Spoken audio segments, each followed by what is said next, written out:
करुणामयी माँ परम प्रभु श्री अरविंद आज 22तम श्री अरविंद देहांश प्रतिष्ठा उत्सव आरंभ होगा जाऊँगी। तेणु मु प्रथम माँ को प्रभु को स्वागत जनाऊँगी से एठारे अछंती। तापरे अजय पड़े भाई को स्वागत करुछे। से आमर शिविर रे प्रतिथर आसिकी आम मान को आध्यात्मिक मार्ग रे जीवाई उद्बोधन देउथिबारु तांको बहुत बहुत स्वागत जनाऊँगी। तापरे सुंदरगढ़ मिश्र सुब्रत मिश्र है से असुविधा सत्वे आसी आमको प्रतिथर उद्बोधन देउथिबारु आध्यात्मिक पथरे जीवाई चेष्टित कराउथिबारु तांको मो स्वागत जनाऊँगी। तापरे टिबेसिंगा दियामुंडा देरापड़ा लोकडेगा लेपीपड़ा और अन्य पाठचक्र भाई बापा मैंने आसीथिबारु तांको विशेष विशेष मु स्वागत जनाऊँगी। आज का दिन में आमर 19/5/2002 आमर रिलीज प्रतिष्ठित होता अनादिवादी द्वारा आम 10टारे आम प्रतिष्ठित से कहते माँ प्रभु उभय अच्छा से आम मैंने जदि टिके प्रचेषा करवा ताहले आमर जो जीवन लक्ष्य उच्चतर चेतना बास करवा संगे संगे प्रभु इच्छा पूरण कर जेहेतु प्रभु एठारे अछंती प्रत्यक्ष भाव से आम टे प्रति उन्मुख हवा ताले आमर जीवन जो लक्ष्य अच्छी पूरण हो पार संगे संगे माँ को प्रभु इच्छा पूरण हो पार। वंदे मातरम।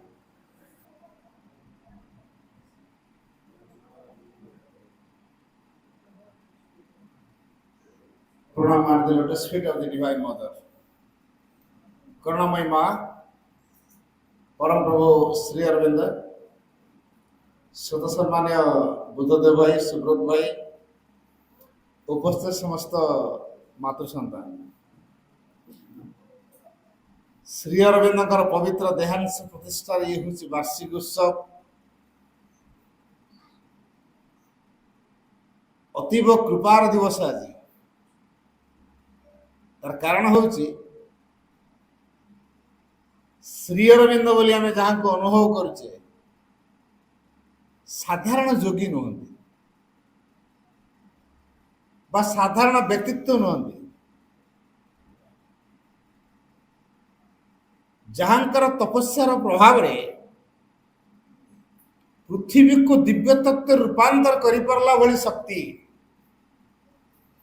अवतरण करि पारथिला एवं पृथ्वी रे दिव्य जीवन को लभिबार सकल सुजोग सृष्टि करि पारिस जो शक्ति प्रभाव रे सेभली एक तपस्वी को सेभली एक महापुरुष बोली आम कहले अत्युक्ति हम नहीं। ये महापुरुष संज्ञा बरम छोटिया हो श्री अरविंद महापुरुष नुहत आम सब पढ़ु महापुरुष श्री अरविंद बहीटे अच्छी ना श्री अरविंद को आम ये दृष्टि देखा the supreme in human form निजे परम मानव रूप में कृपा करके आमरी मान गहन को आम मान को दिव्य भाव में गढ़ियापी आम मान को दिव्य जीवन प्रदान करने पृथ्वीर सकल जातना को से सह्य कर एवं जो शक्ति को आनी आम मान आगे उपस्थापित कर जी क्रियात्मक शक्ति स्वयं आदिमाता आद्या जननी पराजननी डिवाइन मदर बोली आम जहाँ को कहे ये डिवाइन मदर आमरी मान पाखरे परमंकर कार्यधारा को त्वरान्वित कराउछन। ए श्री अरविंद जी से निजे आम किपरि दिव्य जीवन लाभ करि पारिबा अमरत्व को प्रकाश करि पारिबा से सूत्र से हमको शिखै। ନିଜେ ଜୀବନ୍ତ ଉଦାହରଣ ହେଇଛନ୍ତି। ଜଣେ ସାଧାରଣ ମାନବ ଚେତନା ଭିତରେ ଗୋଟେ ବୃହତ୍ତମ ଚେତନା ଲୁଚିକି ଅଛି। ତାରି ସଂସର୍ଗରେ ଆସିଲେ ସିଏ ଯେ ଦିନେ ଦିବ୍ୟ ହେଇପାରିବ, ଏଇଟା ମନୁଷ୍ୟ କେବେ କଳ୍ପନା କରିପାରିନଥିଲା। ଶ୍ରୀ ଅରବିନ୍ଦ ତାହାକୁ ପ୍ରମାଣ କରିକି ଦେଖେଇଲେ। ଯୋଉ ପରମଙ୍କ ଚେତନାରେ ପୃଥିବୀର ସକଳ ସମସ୍ୟା ସମାଧାନ ହବ, ସକଳ ସମସ୍ୟା, ଗୋଟେ ଅଧେ ସମସ୍ୟା ନୁହଁ, ସକଳ ସମସ୍ୟା। ତେଣୁ ଯୋଉ ପରମଙ୍କ ଚେତନାର ପ୍ରଭାବରେ ପୃଥିବୀର ସକଳ ସମସ୍ୟା ସମାଧାନ ହବ,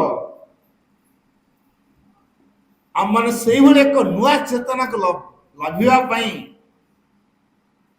ସେ ଆମକୁ ପ୍ରେରଣା ଦେଇ ଚାଲିଛନ୍ତି।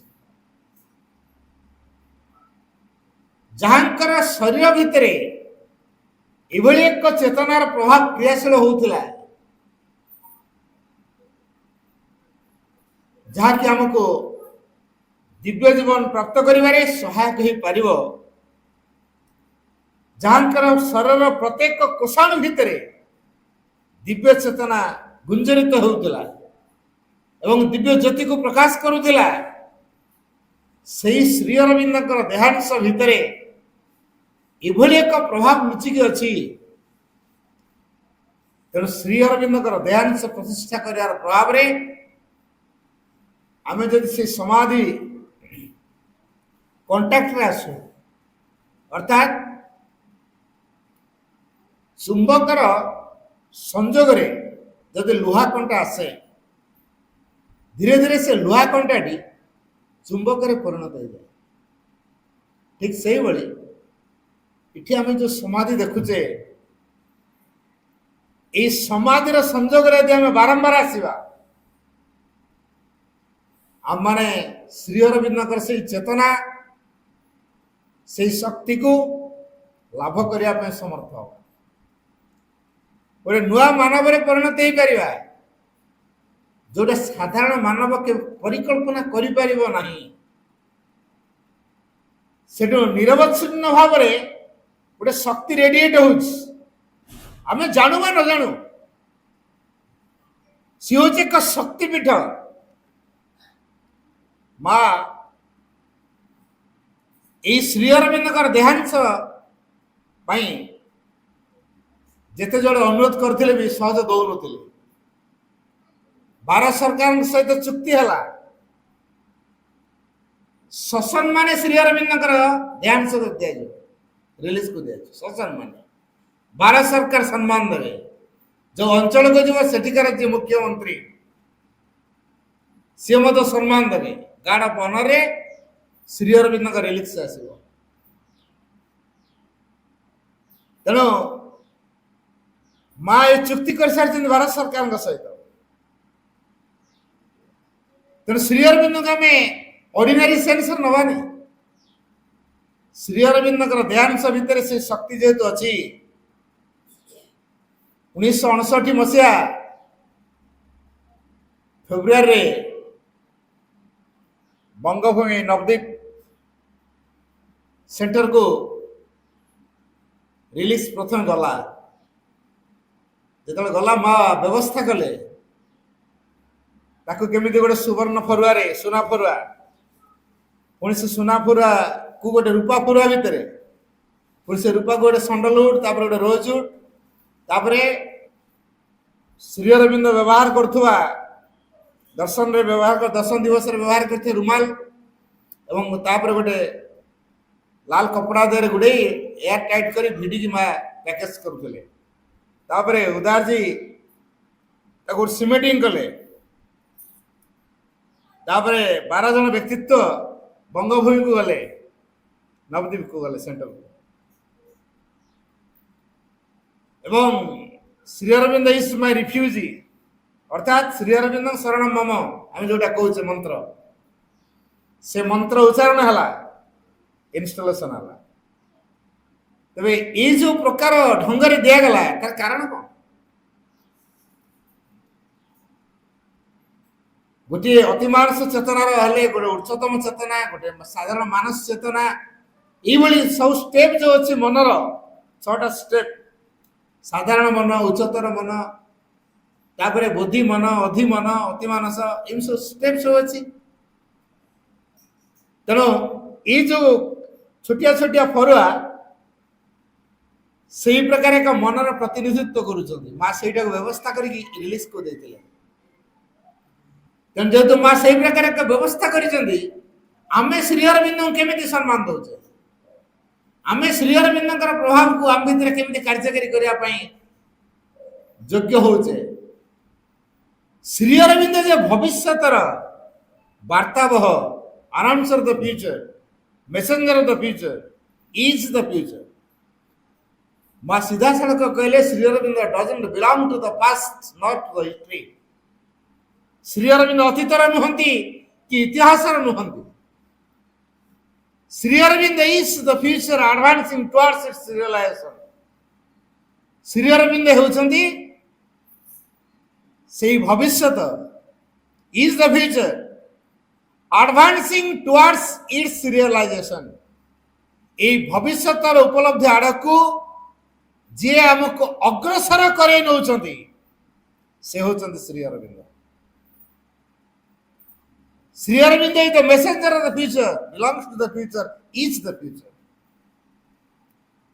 ତେଣୁ ଆମେମାନେ ଶ୍ରୀ ଅରବିନ୍ଦଙ୍କର ସଂସ୍ପର୍ଶରେ ଆସିଲେ ଆମେ ସେ ଭବିଷ୍ୟତ ପାଇଁ ଉଦ୍ଦିଷ୍ଟ ହବୁ, ଯାହା ସାଧାରଣ ମାନୁଷୀ ଚେତନା ଆଜି ପର୍ଯ୍ୟନ୍ତ ପୃଥିବୀରେ ପାର୍ଥିବ ଚେତନା ଅନୁଭବ କରିନାହିଁ। ଆମେ ସେ ନୂଆ ଚେତନାରେ ବାର୍ତ୍ତାବହ ହବୁ। ଶ୍ରୀ ଅରବିନ୍ଦ ଆମମାନଙ୍କୁ ଯୋଉ ବାର୍ତ୍ତା ଦେଇ ଯାଉଛନ୍ତି, ଯେଭଳି ଏକ ନୂଆ ଯୁଗ ଆସିବ, ଗୋଟେ ନୂଆ ମଣିଷ ତିଆରି ହେବେ, ଆମେମାନେ ସେଇ ନବଯୁଗର ବାର୍ତ୍ତାବହ ହବା, କାରିଗର ହବା। To become the builders of a new world with the supramental light।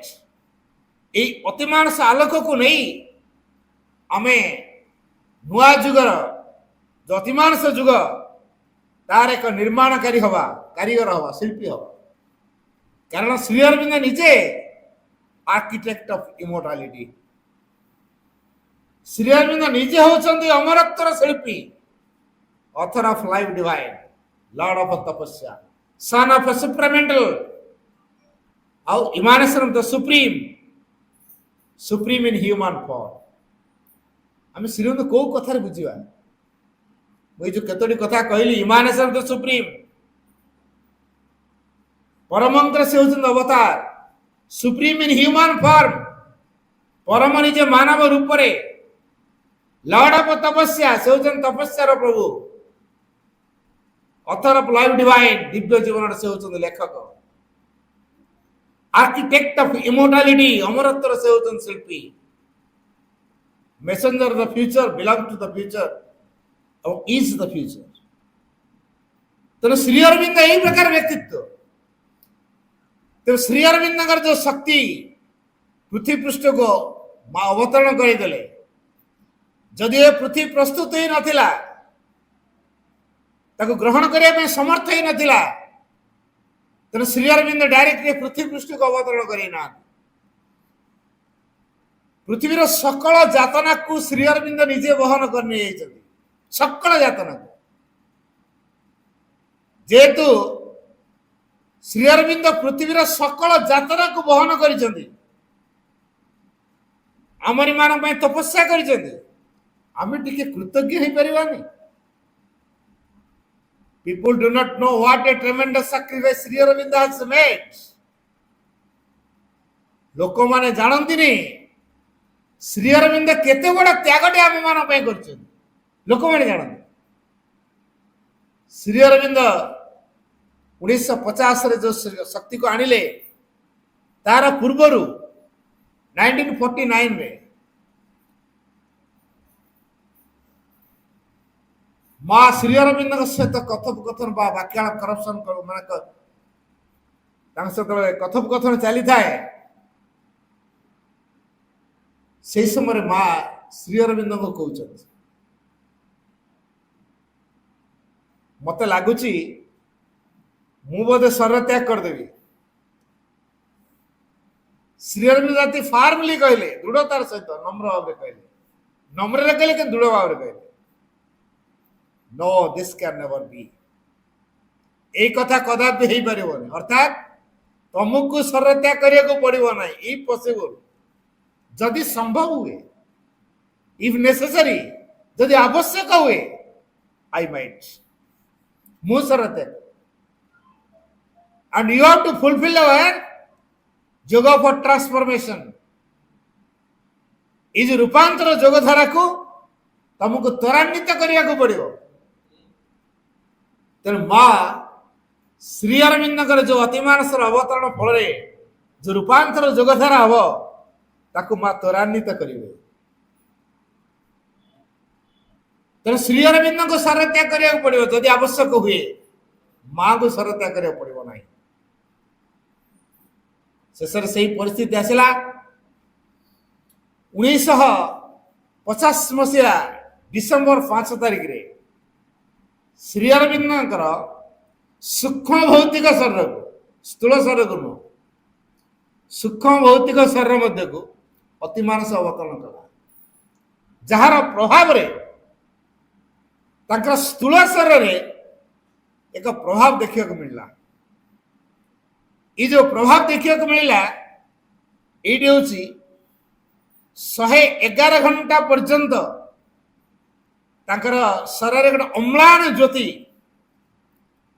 जो ज्योति केवे लिभि न पारे मलिन बड़ी न पारे पृथ्वीर कौन सी प्रभाव ये ज्योति को लिभे पारिबो नाही से एक अम्लान ज्योति तांका शरीर भीतर रेडिएट है स्थूल शरीर माँ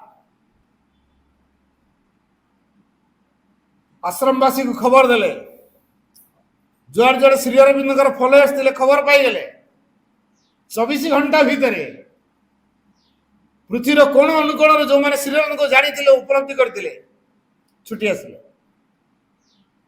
श्री अरविंद रूम रु मेडिटेशन हॉल को बॉडी को निगला समस्त दर्शन पाई से ज्योति समिति माने चली उदार जी बॉडी को तो आनी समाधिस्थ करने चाहिए माँ का निर्देश रे डॉक्टर सान्याल को माँ टेलीग्राम जगह मेसेज देते फ्लाए डॉक्टर सान्याल फ्लाइट रे पलि आसते भाविले बोध श्री अरविंद किसी प्रोब्लेम है तेरे माँ मेसेज कले फिजिकली प्रोब्लेम बोध किसी तेना मेडिकल किट्स धरिक आसिले ए मेडिकल किट्स कौन सी काम लगे नहीं डॉक्टर सान्याल मने मने चिंता कले मत माँ कहीं टेलीग्राम रे मेसेज कर डकेले फ्लाए मो मेडिकल किट्स तो किसी काम लगुनि श्री अरविंद बॉडी किसी इम्बालांस होउची पुणे आपे आपे ठीक है माँ को तो पचारती श्री अरविंद कौन ये सब होउची माँ कहले तुम मेडिकल साइंस से कथा बुझी पार श्री अरविंद भितर कौन होउची तो मेडिकल साइंस तो कल्चर कर पार नहीं wait and see it is an opportunity given to you अपेक्षा कर देख तुम गोटे सुजोग दिखाई कारण माँ जानी श्री अरविंद अतिमानस डिसेंट प्रस्तुत कर तेणु तारी प्रभाव रे जो जगह अप्रस्तुति अच्छी इम्बालांस हो जाऊँ पुणी आपे आपे सजाड़ी हो चेतना प्रभाव रे ये जो नुआ चेतना जोटा कि स्थूल जगत रे स्थूल शरीर रे श्री अरविंद भितर क्रियार प्रभाव देखा जोटा मेडिकल साइंस कल्चर कर मनुष्यर मन बुद्धि बहुत ऊर्धर कथा ये जो नुआ चेतना श्री अरविंद भीतर को डिसेंड करुच्ची मनुष्यर मन मनुष्यर बुद्धि मनर गति चरम व्यापक बुद्धि पके बुझा उपलब्धि करवा केवे भी संभवपर नुहे केवल माँ जेहेतु से परम चेतना रे बास करुचंती श्री अरविंद माँ का चेतना जेहेतु गोटे तेणु माँ ये कथा बुझी पार्टी से भक्त मान को से कथा बुझाऊं एवं माँ से शक्ति को धीरे धीरे निज भीतर को आनिले जो नुआ चेतनार प्रभाव देखा देती श्री अरविंद स्थूल शरीर माँ से शक्ति को धीरे धीरे निज भीतर को आनिले तापर श्री अरविंद बॉडी रे से ज्योति धीरे धीरे कमिया को लगिला तापर माँ का निर्देश रे श्री अरविंद बॉडी को समाधिस्थ करागला गोटे कास्केट बनागला संपूर्ण एयर ता भीतर बाहर कर दिया गला एवं बॉडी को सेमती रखागला एमती साइंटिफिक वे रखागला बॉडी के नष्ट होबो नाही सेमती भाव अक्षत अवस्था रहिबो साइंटिफिक वे रखाई तापरे चंडी करागला Shri Aurobindo is my refugee Shri Aurobindo शरण मम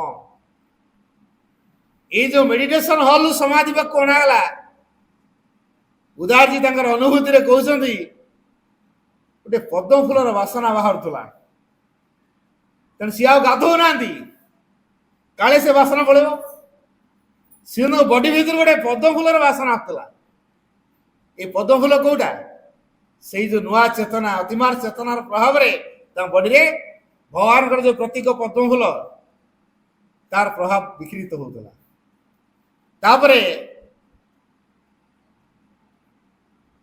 श्री अरविंद जो समाधि पीठ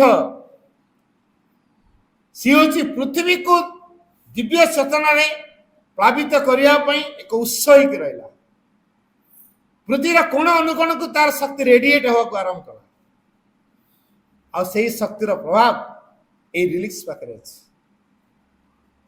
ए रिलीक्स आमे को हाँ कौन गोटे मार्बल पिंडी न से मार्बल पिंडी नुह श्री अरविंद देहांश जो जगह रखाई स्थूल उपस्थिति से अच्छी आमे के बुझा नहीं जे श्री अरविंद एवं नहांती माँ दृढ़तार सहित कहले Shri Aurobindo is constantly among us and reveals himself to those who are ready to see and hear him.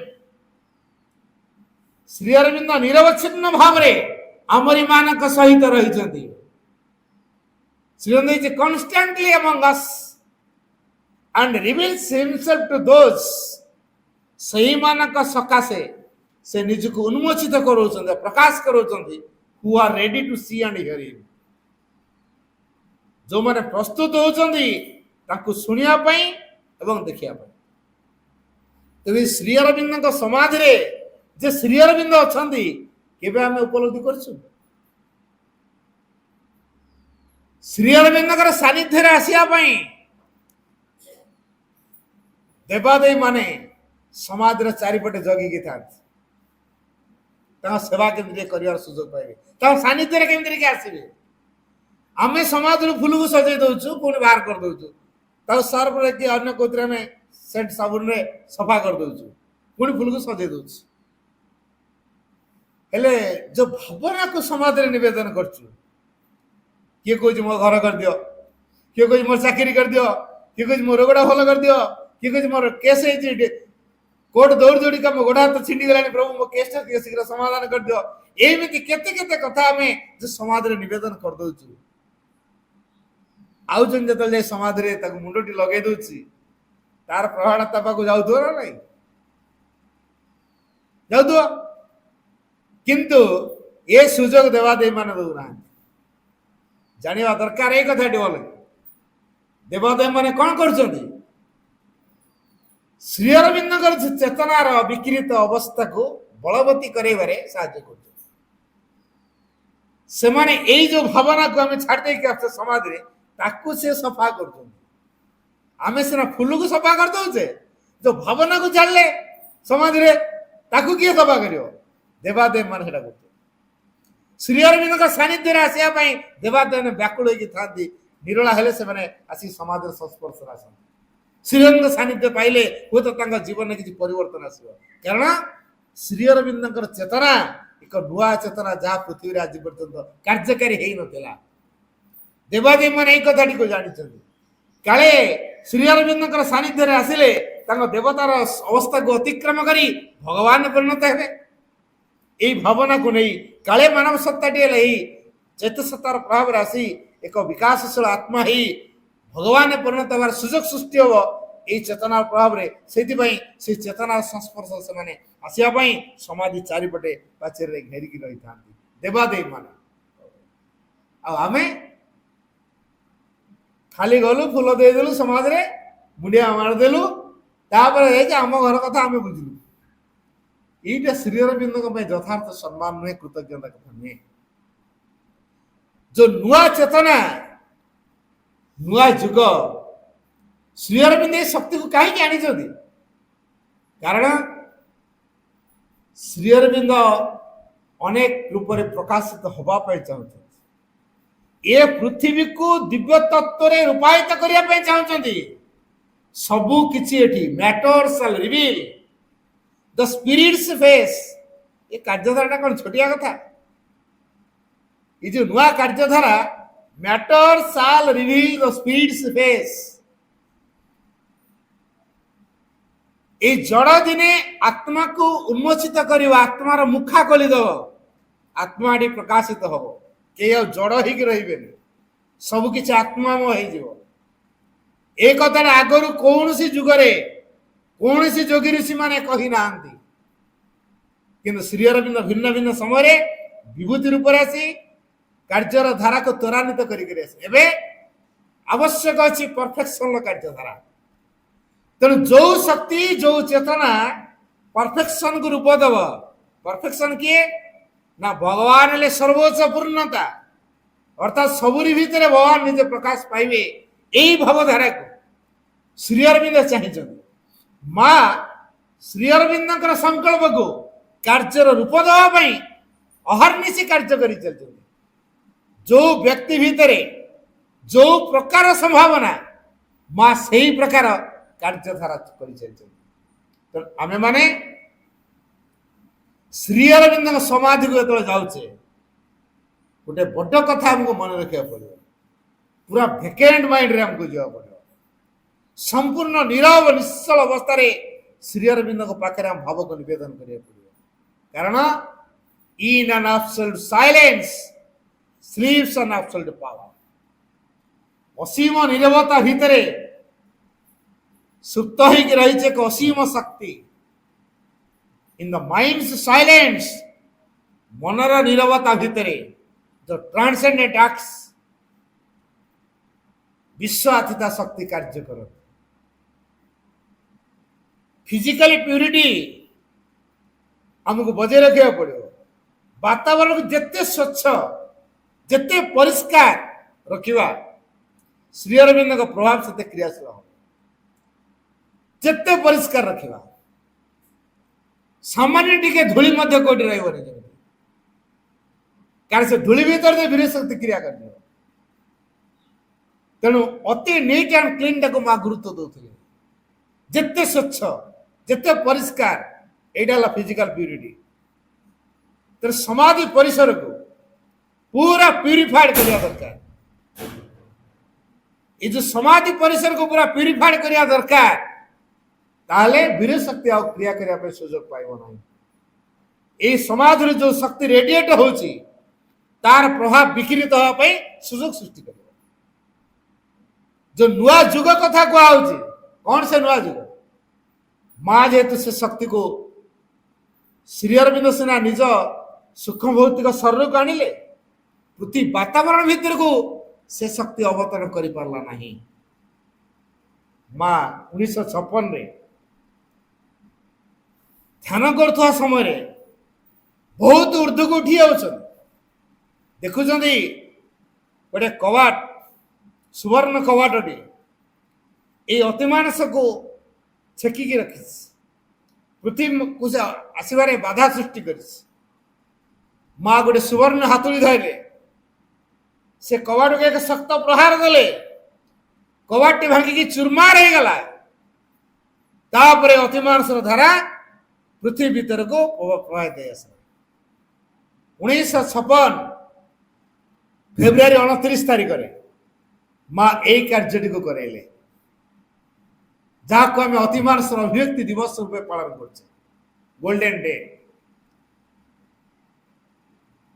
The manifestation of a supramental upon earth is no more a promise 1956 April 24 रे माँ गोटे बाणी देले दर्शन दिवस बाणी फेब्रुआरी पर April दर्शन से 56 मसीह April 24 रे माँ बाणी देले The manifestation of a supramental upon earth is no more a promise. पृथ्वी पृष्ठरे अतिमानसर अभिव्यक्ति या प्रतिश्रुति होई रही नहीं. A living fact, a reality, गोटे जीवंत घटना हो जाए वर्तमान वास्तव रूप नहीं सारी वर्तमान. It is at work here. ये वर्तमान कार्य रूप नहीं सारी. One day will come. इमित एक दिन आसी पहुंचो.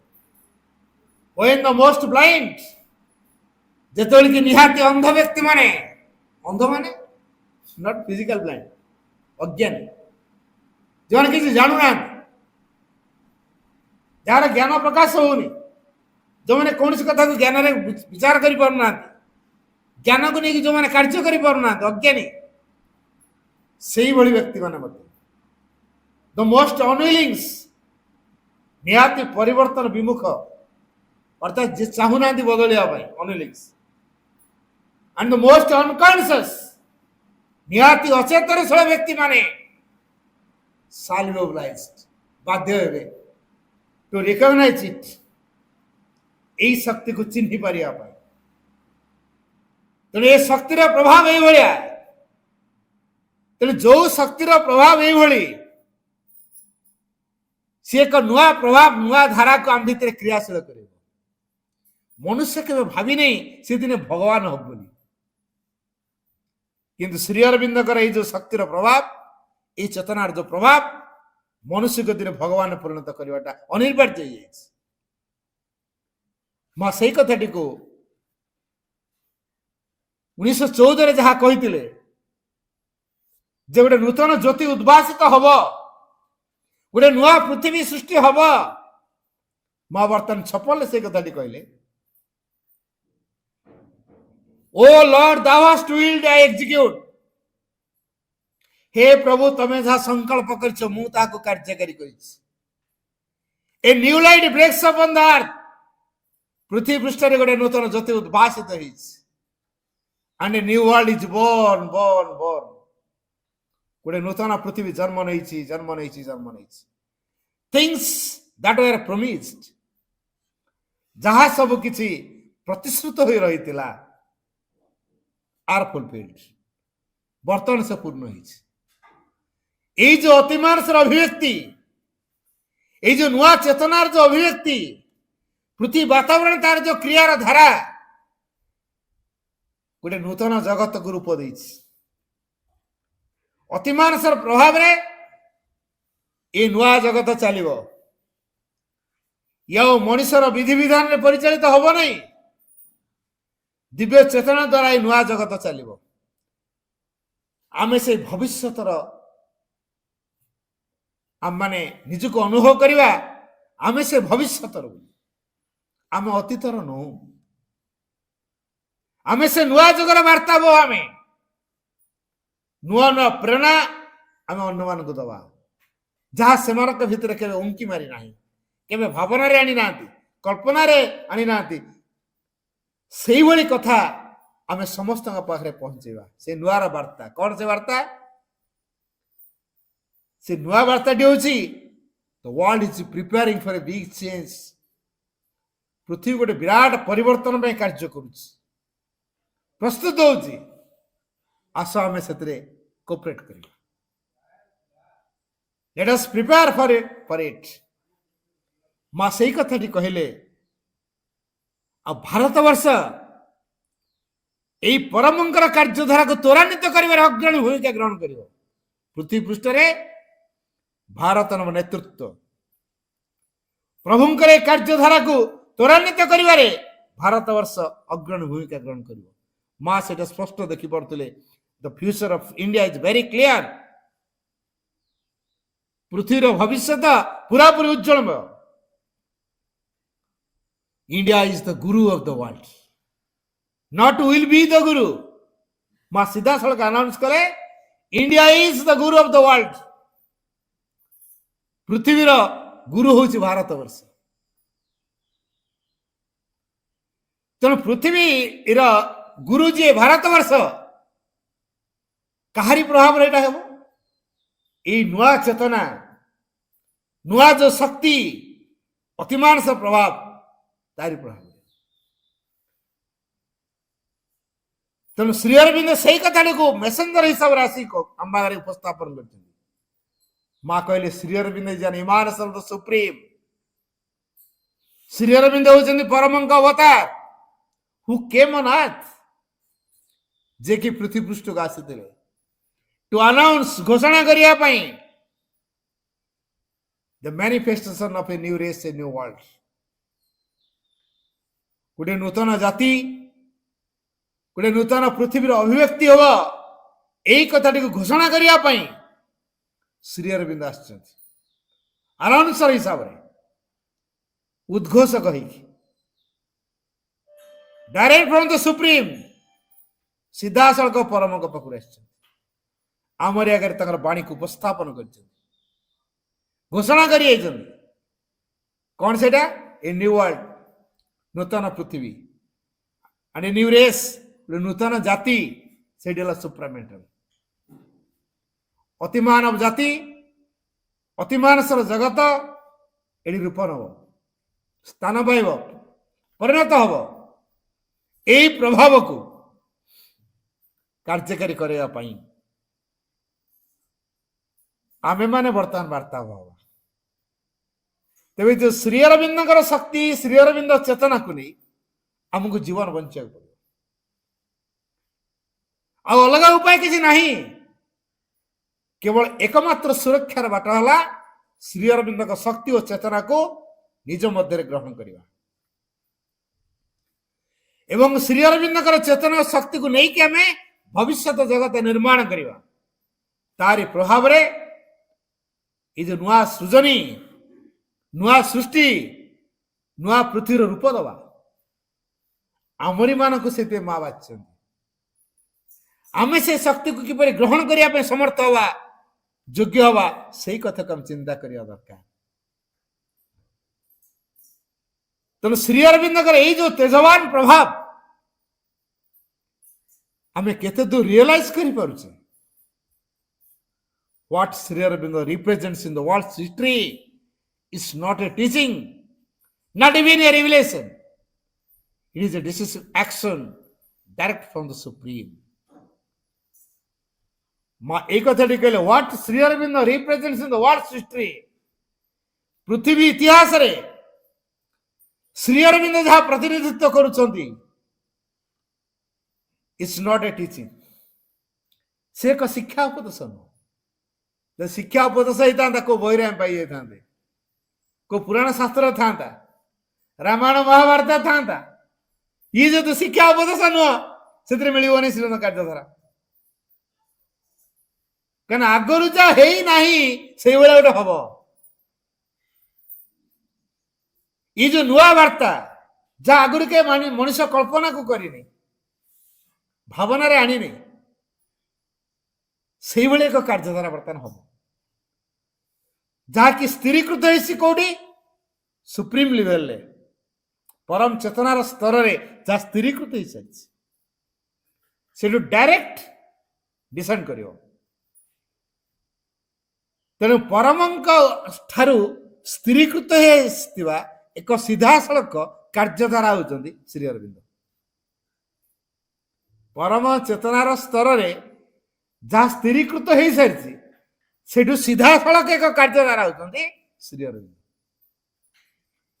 सी आम खाली मेसेज देकी गले हमें ग्रहण करवा कि नहीं से श्री अरविंद व्यस्त नुहति आम जदि ग्रहण कले आम अपरचुनिटी जदि आम ग्रहण न कले पछरे पड़ दिया आमर पछ लोक सी आमको पार हो पड़े माकड़ माने सुपरमैन हो बुलतुए आम मानव होगी सेमती देखु अरे कमी डेगले रे ए भावुआ तेज आम मानव रु अतिमानव हवा ना माकड़ माने डायरेक्ट आमको डेईकी अतिमानव हे कौन ये चिंता कर समय वर्तमान future will be governed by the divine consciousness भविष्य तो दिव्य चेतना द्वारा परिचालित हम आई कोर्ट कचेरी नियम अनुसार हम संविधान नियम अनुसार हम भांगी जाटा सब किछि रहबन भविष्य समाज गोटे एमितिका समाज हबो जो मनुष्यर बुद्धि काम करिवो नाही मन सेठी पहुंची पारिबो नाही सेठी केवल परम चेतना लीड करथु परम चेतना नहीं कि आम बंचुवा परम चेतना हमको नियोजित करुथु तारी प्रभाव रे मूवमेंट करथुवा भविष्य समाज एभली एक समाज प्रज्ञा रे एक जगत तैयारी हबो आलोक रे एक जगत तैयारी हबो मिथ्याटी चांस नहीं केवल प्रज्ञा हेडी कार्यकारी होतो हेडी आलोक प्रकाशित होतो लोक माने खाद्य पई घर द्वार पई जमी बाड़ी पई टंका पैसा पई लड़ाई करन प्रत्येक परफेक्ट हक पड़ो ए लाइफ भीतर श्रीराम मेसेज देले a perfect human society cannot be created by men or composed of men who are themselves imperfect.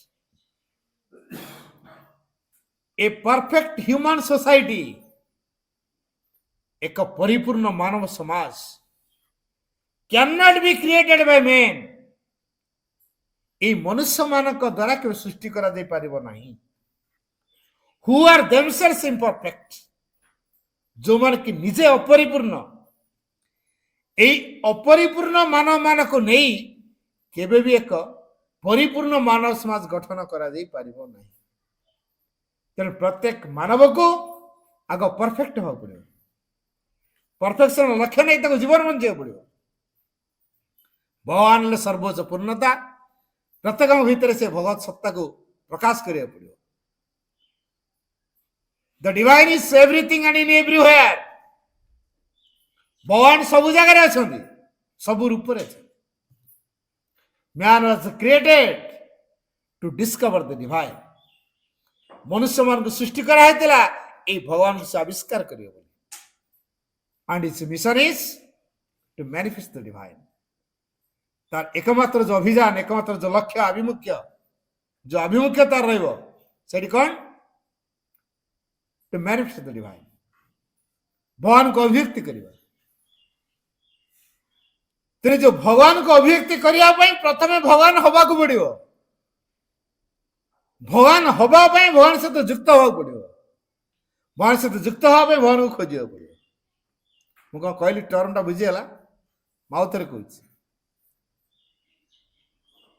आम फंडा क्लियर हवा दरकार इमोशनल लाइन परचर पड़े आसु कौन गोटे पढ़ुं खाली शुणी दौचु पढ़ाऊँ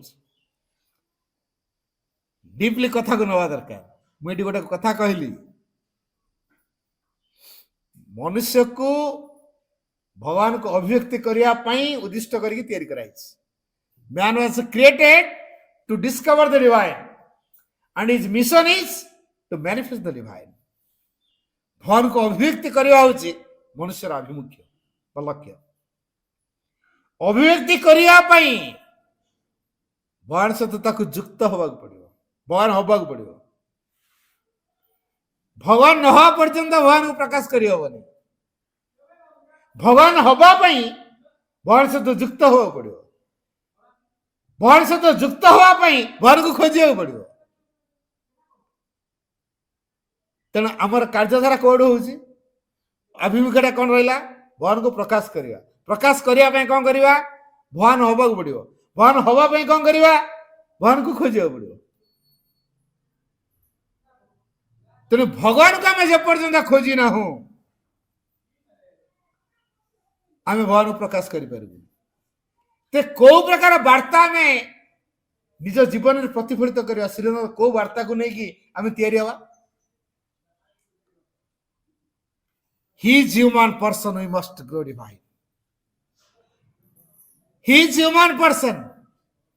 हम भीतर यही बोध रहू जे आमे होचे सब तांकरी अंश. He is human person. तांकर मानवीय अंश आमे आ से मानवीय अनुसार आमे दिव्य होबा. He is human person. We must grow divine. आमे निश्चित दिव्य होबा.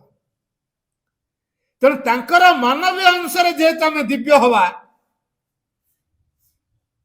तेणु मानव भितर सी भी भगवान गोटे अंश हूँ मानवीय अंश ଗଛଲତା ଯେମିତି ଗୋଟେ ଗୋଟେ ଅଂଶ, ସେମିତି ମାନବ ହେଉଛି ଗୋଟେ ଅଂଶ।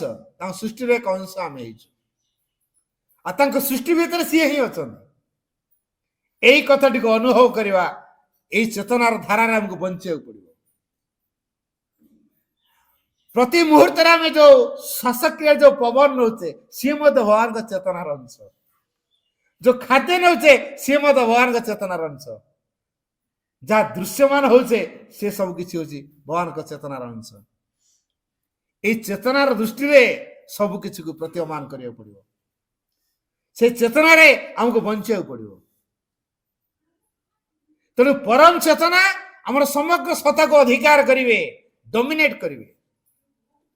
ତେଣୁ ଆମର ଏ ମନ ପ୍ରାଣ ଶରୀର ଆଉ ବହିର୍ମୁଖୀ ହେବେ ନାହିଁ।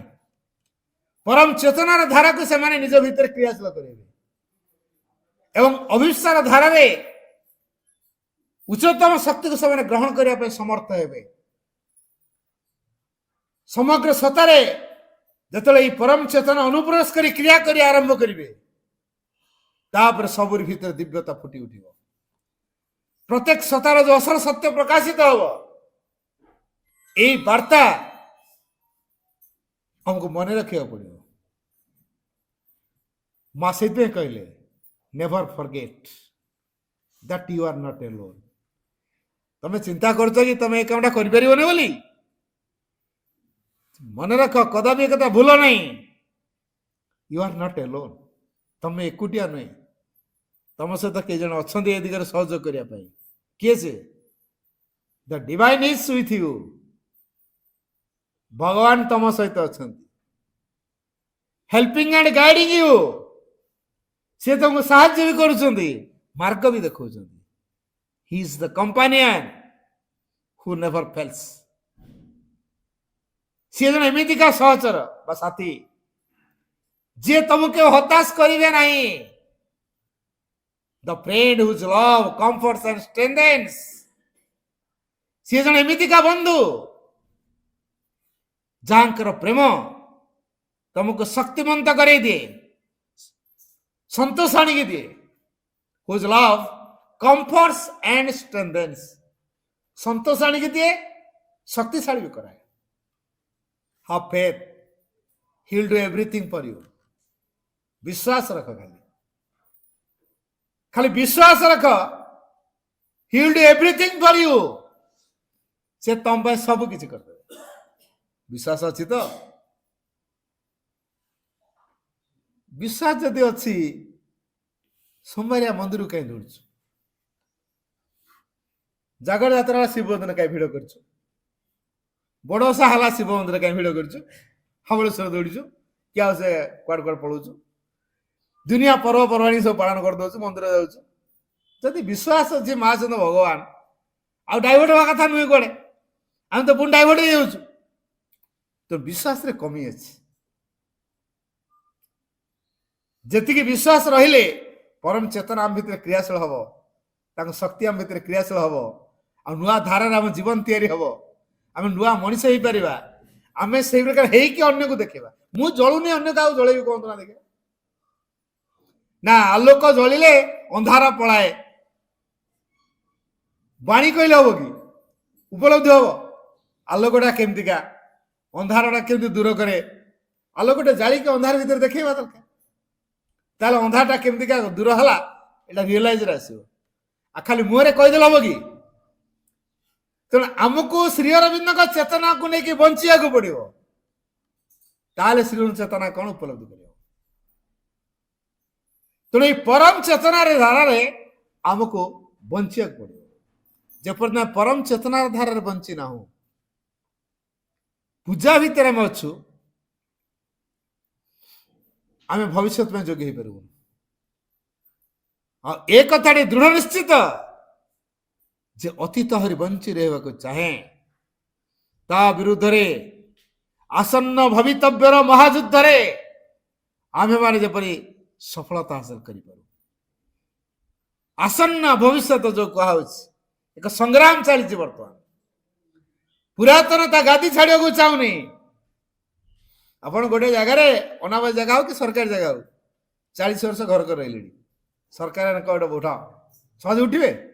गोटे बस्ती तैयारी ହେଇଗଲାଣି ସହଜ ଉଠିବେ ଉଠିପାରିବେ ଯାହା ହବ କୋର୍ଟ କଚେରୀ ହଉ ପଛେ 40 ବର୍ଷ ସେଠି ରହିଲୁଣି ପରା ଆଉ ଏନେ ଛାଡ଼ିଦେବୁ ସେଇଭଳି ପୁରୁଣା କୋଉ ଦିନଠୁ ରହିଲାଣି 40 ବର୍ଷ କଣ କେତେ ଯୁଗର ପୁରୁଣା ରହିଆସିଛି ସେ ସହ ଛାଡିକି ପଳେଇବ ଆସନ୍ନ ଭବିତବ୍ୟର ମହାଯୁଦ୍ଧରେ ଆମମାନେ ଯେପରି ସଫଳତା ହାସଲ କରିପାରିବୁ ଯଦ୍ୱାରା ନୂତନ ବସ୍ତୁ ଗୁଡ଼ିକ ପ୍ରକାଶିତ এই ନୂଆ ବସ୍ତୁ ଗୁଡା କଣ ଅତିମାନସ ଚେତନା ପ୍ରତ୍ୟେକଙ୍କ ଭିତରେ ଅଛି ସେ ପ୍ରକାଶିତ ହେବ ଜଳ ଭିତରେ ବି ଅତିମାନସ ଚେତନା ଅଛି ସେ ବି ପ୍ରକାଶିତ ହେବ এই যে জড় ভিতরে যে অতিমান চেতনা আছে সে প্রকাশিত হব এ কার্যকে রোকুছি অতীতর যে রীতি নীতি পরম্পরা ধারা নৈতিকতা এসবুড়িক প্রতিবন্ধক ହେଇକି ଛିଡ଼ା ହେଇଛି এই যে পরদা পড়িছি তাকে ଆମକୁ ভেলକୁ ହଟେଇବାକୁ ପଡିବ ତେଣୁ ପରଦାକୁ ହଟେଇବା ପାଇଁ ଯୋଉ ଶକ୍ତି ଦରକାର ମଣିଷ ସମର୍ଥ ନୁହଁ ମାତୃଶକ୍ତିଙ୍କର ହସ୍ତକ୍ଷେପ ଦରକାର ମାତୃଶକ୍ତିଙ୍କର ହସ୍ତକ୍ଷେପ ବିନା ये परदा हटई पार ना तेणु मनुष्यर कम है माँ का शक्ति पाखे निजक निवेदन कर entirely right manner integrally totally surrender करने दरकार ताले प्रति मुहूर्त में जहाँ जाना उचित जहाँ करवा उचित जहाँ हेबा उचित ताही पार तेणु परम चेतना आम भितर क्रियाशील करने बाध्य हे जदि मातृशक्ति पाखे निजक निवेदन करवा The more one gives oneself to the divine without a condition, without reservation, without a demand, बिना दाबी बिना शर्तरे बिना कार्पण्यतारे विदाउट रिजर्वेशन दो कार्पण्यतारे जदि आम पूर्ण मात्र दे पारिबा ताले the more one gives oneself to the divine, the more the power to receive will grow.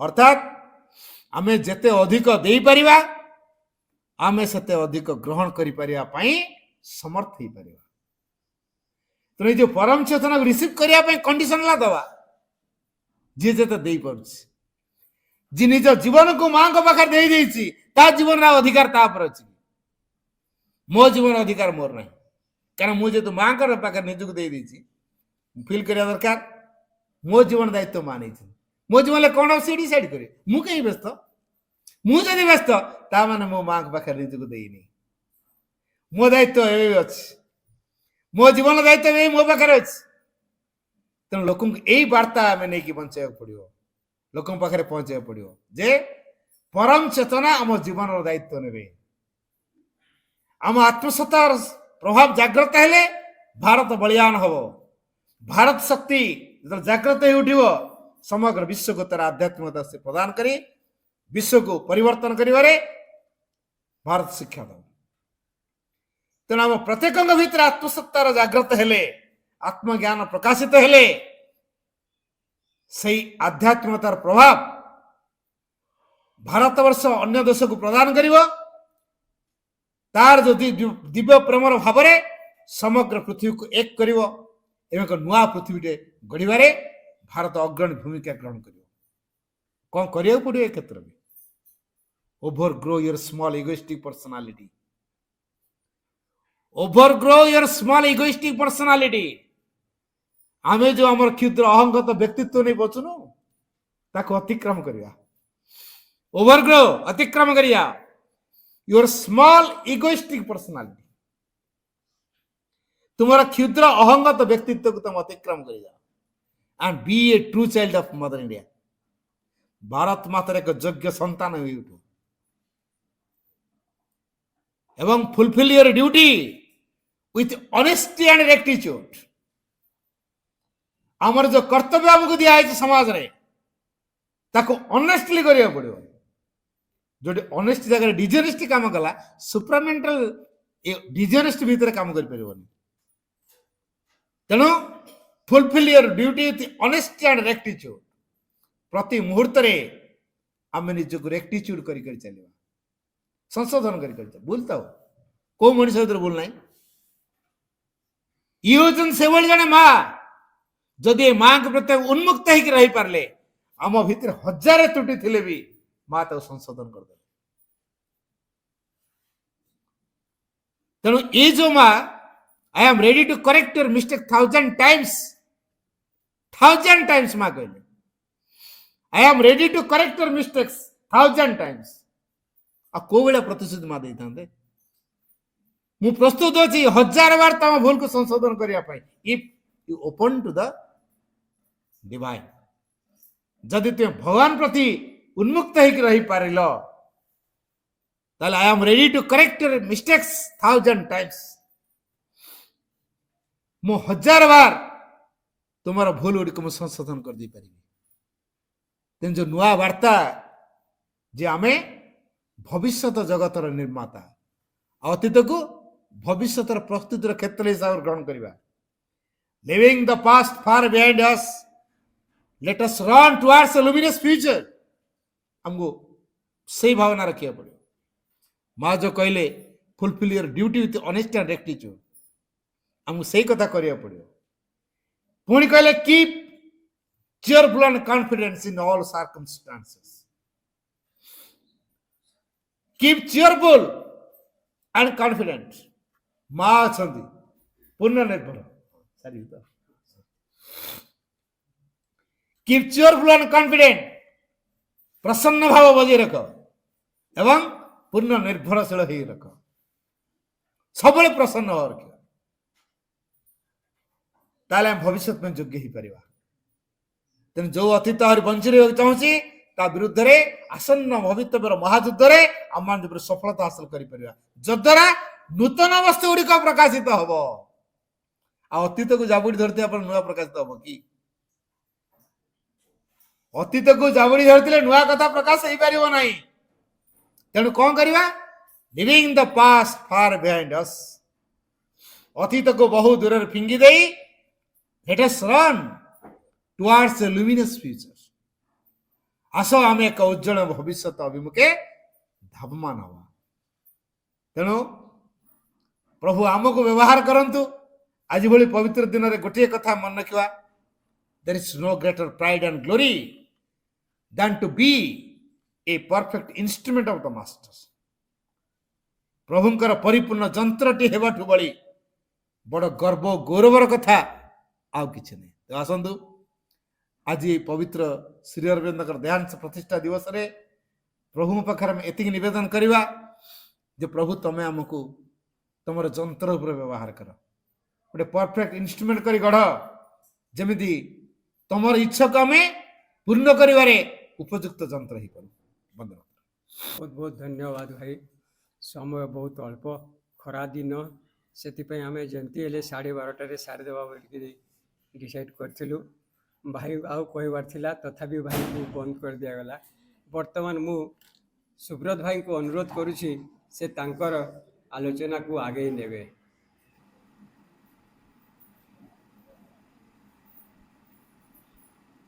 करुणा महिमा प्रभु श्री अरविंद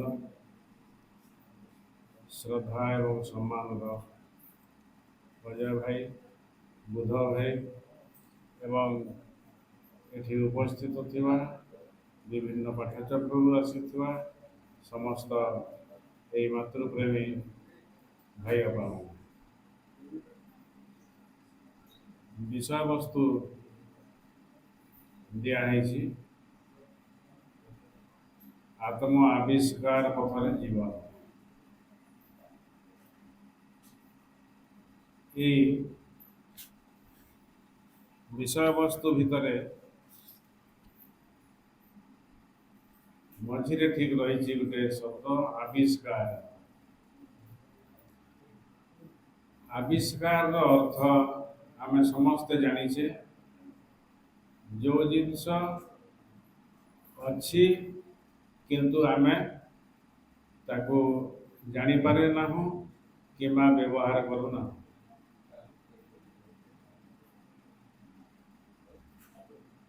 तेणुक जहाँ आम पाखरे अच्छी किंतु आम ताको तार विषय अज्ञ एवं ताकू जानिले जदि आमर जीवन किछि ବଦଳି ଯାଏ ତାହେଲେ ଆବିଷ୍କାର କରିବାର ଯଥାର୍ଥତା ରହିଛି। ତାହେଲେ ଆମକୁ କ'ଣ ଆବିଷ୍କାର କରିବାକୁ ପଡ଼ିବ? ଅଜୟ ଭାଇ ବର୍ତ୍ତମାନ କହୁଥିଲେ ଯେ ଆମେ ସମସ୍ତେ ସେଇ ଭଗବାନଙ୍କର ସନ୍ତାନ। ଆମେ ଏଇ ଜୀବନ କାଳ ଭିତରେ ସେ ଭଗବାନଙ୍କୁ ନିଜକୁ ଖୋଜିବାକୁ ପଡ଼ିବ, ତାଙ୍କୁ ନିଜ ଭିତରେ ଅଭିବ୍ୟକ୍ତ କରିବାକୁ ପଡ଼ିବ ଏବଂ ଆମକୁ ନିଜକୁ ସେଇ ଭଗବାନ ହୋଇ ଉଠିବାକୁ ପଡ଼ିବ। ଏଇଟା ହେଉଛି ଆମର ଜୀବନର ଲକ୍ଷ୍ୟ। କିନ୍ତୁ ଯାହା ସେ କହିଗଲେ ଆମେ ତାହେଲେ এইটা যদি খালি আমার জীবনর লক্ষ্য ହୁଏ ତାହେଲେ ଆଜି ପର୍ଯ୍ୟନ୍ତ ଆମେ କାହିଁକି ଖୋଜି ନାହୁଁ?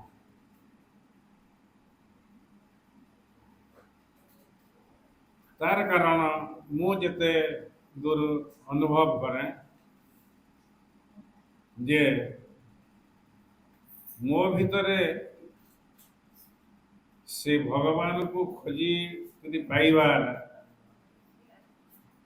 କୌଣସି ଗୋଟେ ଉପାଦାନ କି ଅଂଶ ବିଶେଷ ଅଛି କି ନାହିଁ ତା ବିଷୟରେ ମୁଁ ଅଜ୍ଞ, ମୋତେ ଜଣା ନାହିଁ।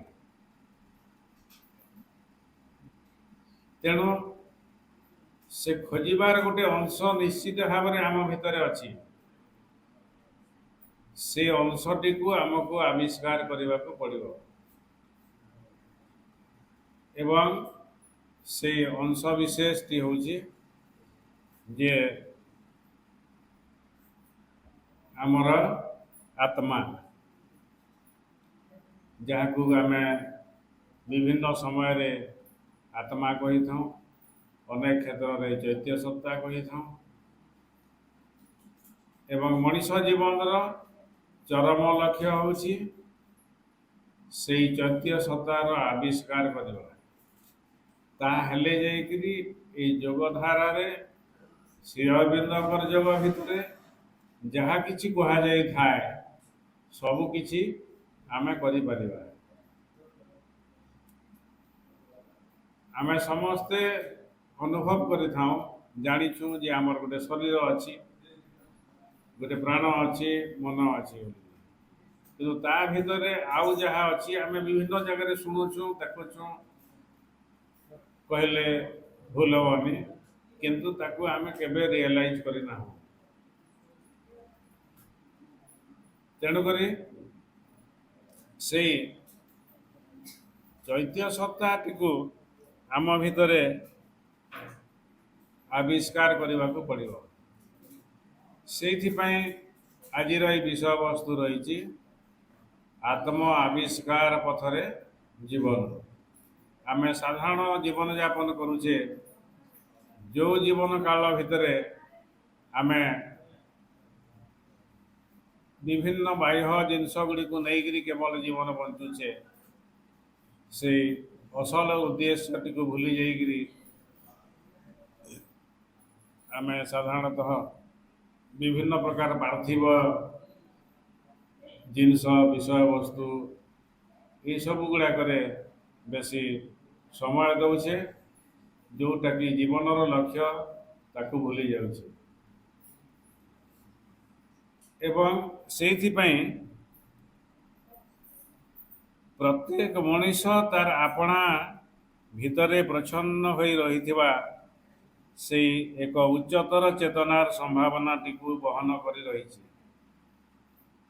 ଯାହାର ପରିସର କି ତାର ଏହି ବର୍ତ୍ତମାନର ଜୀବନର ସୀମା ଗୁଡ଼ିକୁ ଅତିକ୍ରମ କରି ଚାଲିଯାଇଛି ଏବଂ ଯାହା ସକାଶେ କି ସିଏ ଏକ ଉଚ୍ଚତର ଏବଂ ଅଧିକ ବ୍ୟାପକ ଏକ ଜୀବନରେ ଅଂଶଗ୍ରହଣ କରିବାକୁ ସମର୍ଥ ହୋଇପାରୁଛି। ତେଣୁକରି ଆମକୁ ମଣିଷର ଯେଉଁ ସୀମା ରହିଛି ସେଇ ସୀମାରୁ ଆଉ ଟିକେ ବାହାରକୁ ଯଦି ଯିବା ପାଇଁ ପ୍ରଚେଷ୍ଟା ନ କରିବା ତାହେଲେ ସେ ଲକ୍ଷ୍ୟ ପଥରେ ପହଞ୍ଚି ପାରିବା ନାହିଁ।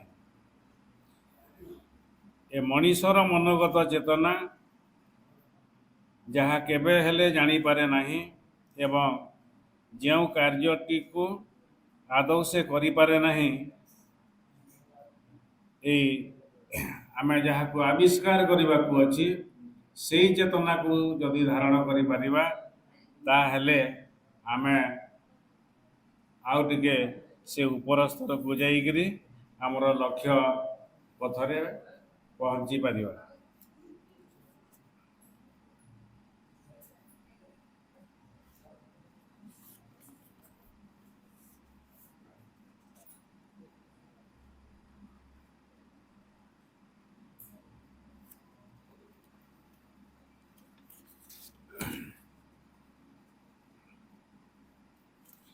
ତେଣୁକରି ଆମକୁ ସେଇ ଜିନିଷ ପାଇବା ପାଇଁ ହେଲେ ଆମ ଭିତରେ କେତେ ଗୁଡ଼ିଏ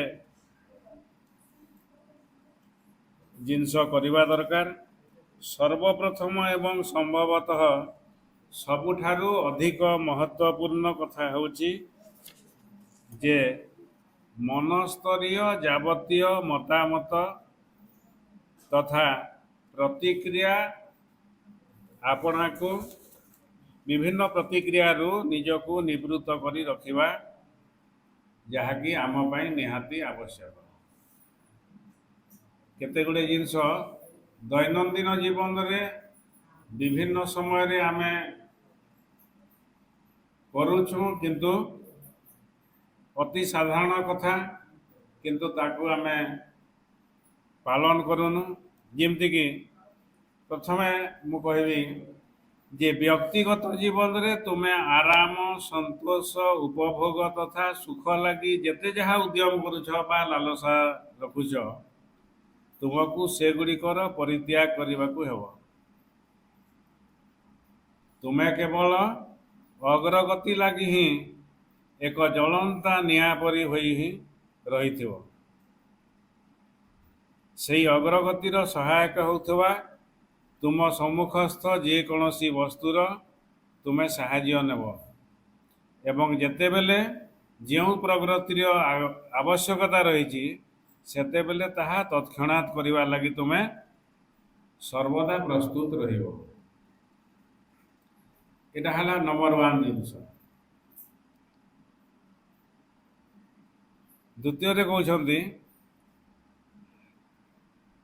ତୁମେ ଯାହା କିଛି କାର୍ଯ୍ୟ କରୁଛ ତୁମେ ସେଇ ସବୁଥିରୁ ହିଁ ଆନନ୍ଦ ଲାଭ କରିବାକୁ ଚେଷ୍ଟା କରିବ। ମାତ୍ର ଆନନ୍ଦ ଏବଂ ସୁଖ ପାଇବା ପାଇଁ ବା ସୁଖ ପାଇବାର ଉଦ୍ଦେଶ୍ୟ ରଖି କଦାପି କୌଣସି କାର୍ଯ୍ୟ କରିବାକୁ ଯିବ ନାହିଁ।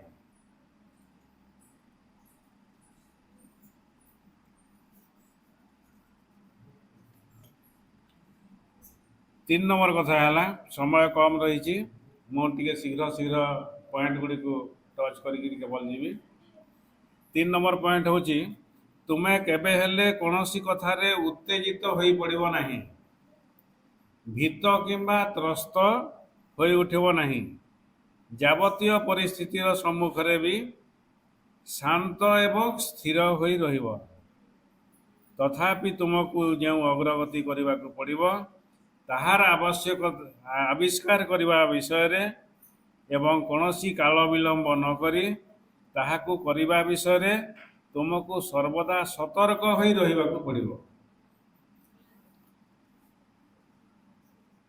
4 ନମ୍ବରରେ ହେଲା ଯେ ବାହ୍ୟ ଜୀବନର ସ୍ତରରେ ଯେଉଁ ସବୁ ଘଟଣା ଘଟୁଛି ତାହାର କେବଳ ପ୍ରତୀତି ବାହାରର ମୂଲ୍ୟଟି ଦେଇ କଦାପି ବିଚାର କର ନାହିଁ।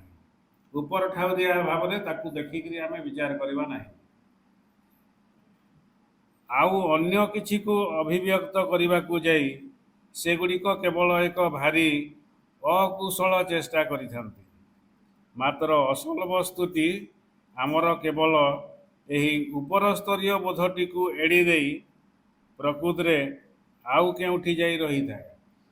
ତେଣୁକରି ପ୍ରତ୍ୟେକ ମୁହୂର୍ତ୍ତରେ ଆମେ ଉପର ଠାଉରିଆ ଜିନିଷ ଭିତରେ ବୁଡ଼ି ନ ରହି ଆମର ପ୍ରକୃତ ଲକ୍ଷ୍ୟ ଯାହା ଏଇ ଜୀବନର ଉଦ୍ଦେଶ୍ୟ ଯାହା ତାକୁ ପାଇବା ପାଇଁ ସବୁବେଳେ ଭିତରେ ଚେଷ୍ଟା ଚଳାଇ ରଖିଥିବା। 5 ନମ୍ବର ହେଉଛି ଆପଣାର ସ୍ୱଭାବର ଯେଉଁ ଉପାଦାନଟି ରହିଥିବାରୁ ଜଣେ ବ୍ୟକ୍ତି ସେହିପରି ଭାବରେ ବ୍ୟବହାର ଓ ଆଚରଣ ଦେଖାଉଛି ତାକୁ ବଦଳାଇ ଦେବା ଲାଗି ତୁମର କୌଣସି ସାମର୍ଥ୍ୟ ନଥିବା ପର୍ଯ୍ୟନ୍ତ ତୁମେ କାହାରି ଆଚରଣ ବିଷୟରେ ଆଦୌ କୌଣସି ଅଭିଯୋଗ କର ନାହିଁ। ଆମେ କଥା କି ଅନ୍ୟମାନଙ୍କର ଭୁଲ ତ୍ରୁଟି ଗୁଡ଼ିକୁ ଦେଖିଥାଉ ଏବଂ ଅନେକ କ୍ଷେତ୍ରରେ ଅନ୍ୟମାନଙ୍କୁ ବହୁତ ପ୍ରକାରର ଉପଦେଶ ଦେବା ପାଇଁ ଲାଗିଥାଉ। ଯେଉଁ ତ୍ରୁଟି ଗୁଡ଼ିକ ଆମେ ଭୁଲ ବୋଲିକରି ଚିନ୍ତା କରିଥାଉ ଏବଂ ଅନ୍ୟକୁ ସେଗୁଡ଼ିକ ସୁଧାରିବା ପାଇଁ ଉପଦେଶ ଦେଇଥାଉ, ସେଇ ଭୁଲ ତ୍ରୁଟି ଆମ ଭିତରେ ଥାଏ ଏବଂ ଆମେ ଅନ୍ୟ ସେଇ ଜିନିଷଟାକୁ ଦେଖୁ, ଯେଉଁଥିପାଇଁ କି ଚିରନ୍ତନୀ ବହିରେ ମା କହିଛନ୍ତି ଅନ୍ୟମାନେ ନିଜର ଦର୍ପଣ ବୋଲି। ତେଣୁକରି ଯେତେ ସମୟ ପର୍ଯ୍ୟନ୍ତ ସେ ଅନ୍ୟର ଭୁଲ ତ୍ରୁଟିକୁ ସଜାଡ଼ି ଦେବା ଆମର ସାଧ୍ୟ ଭିତରେ ନାହିଁ, ଆମେ ସେତେବେଳେ ଅନ୍ୟର ଭୁଲ ତ୍ରୁଟି ଦେଖି ତାକୁ ଉପଦେଶ ଦେବା ଆମର ମୂର୍ଖାମୀ ହେଇଯିବ। ତେଣୁକରି ଆମେ ସବୁବେଳେ ନିଜକୁ କେମିତି ଠିକ୍ ଭାବରେ ବଦଳାଇ ପାରିବା ଏବଂ ନିଜେ ଲକ୍ଷ୍ୟ ଦିଗରେ ଠିକ୍ ଯାଉଛେ କି ନାହିଁ ତା ପାଇଁ ସତର୍କ ହୋଇ ରହିବା ଦରକାର। 6 ନମ୍ବର ପଏଣ୍ଟ ହେଉଛି ତୁମେ ଯେତେବେଳେ ଯାହା କିଛି କରୁଥିବ ପଛକେ ଆପଣାର ସମ୍ମୁଖରେ ରଖିଥିବା ଲକ୍ଷ୍ୟଟିକୁ କେବେ ହେଲେ ଭୁଲିବ ନାହିଁ। ଅର୍ଥାତ୍ ଏଇ ଯେଉଁ ମହାନ ଆବିଷ୍କାରର କଥା ଏଠି ଉଠୁଛି, ଆମେ ସେଇ ମହାନ ଆବିଷ୍କାର ପଥରେ ଯାତ୍ରା ଆରମ୍ଭ କରିବା ପରେ ଯାହା ବି ହଉ ସେଇ ଜିନିଷଟିକୁ ଆମେ କେତେବେଳେ ମଧ୍ୟ ଭୁଲିବା ନାହିଁ। ଏଇଭଳିଆ ଭାବରେ ଅତି ଛୋଟିଆ କଥା କେତେଟା ଆମେ ନିହାତି କରିବା ଦରକାର। କୌଣସି ଜିନିଷକୁ ବଡ଼ ଛୋଟ ନ କହିକିରି ଅତି ଛୋଟ ଛୋଟ ଜିନିଷ ଗୁଡ଼ିକୁ ଭିତରେ ଆମେ ନିଜକୁ ସୁଧାରିବା ପାଇଁ ଚେଷ୍ଟା କରିବା ଆବଶ୍ୟକ। ଏଭଳିଆ କି ଭୋଜନରେ ବସିବା ପୂର୍ବରୁ ତୁମେ ଏହି ଅଭିପ୍ସାଟି ରଖି କିଛି କ୍ଷଣ ପର୍ଯ୍ୟନ୍ତ ଆପଣାକୁ ଅଭିନିବେଶିତ କରି ରଖିବ ଯେ ତୁମେ ବର୍ତ୍ତମାନ ଯେଉଁ ଭୋଜନ ଗ୍ରହଣ କରିବାକୁ ଯାଉଛ ତାହା ତୁମକୁ ତୁମ ଶରୀରର ଆବଶ୍ୟକ କରୁଥିବା ଉପାଦାନଟିକୁ ଆଣି ଦେଇଯାଉ, ଯାହାକି ସେହି ବୃହତ୍ତର ଆବିଷ୍କାର ଦିଗରେ ତୁମେ କରୁଥିବା ପ୍ରୟାସଟି ଲାଗି ଏକ ସୁଦୃଢ଼ ମୂଳଦୁଆ ରୂପେ କାର୍ଯ୍ୟ କରିବ।